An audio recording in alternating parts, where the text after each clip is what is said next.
فمن أظلم ممن افترى على الله كذبا أو كذب بآياته أولئك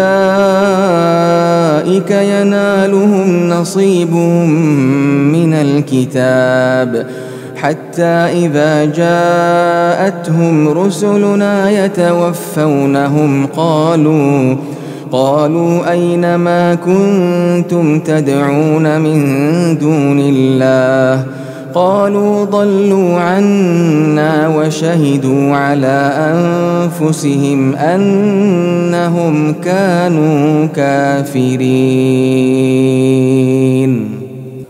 قال ادخلوا في قد خلت من قبلكم من الجن والإنس في النار كلما دخلت أمة لعنت أختها حتى إذا اداركوا فيها جميعا قالت أخراهم لأولاهم ربنا هؤلاء أضلونا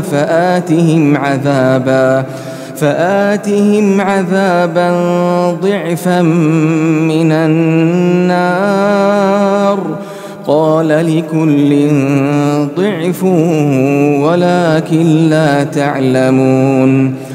وقالت أولاهم لأخراهم فما كان لكم علينا من فضل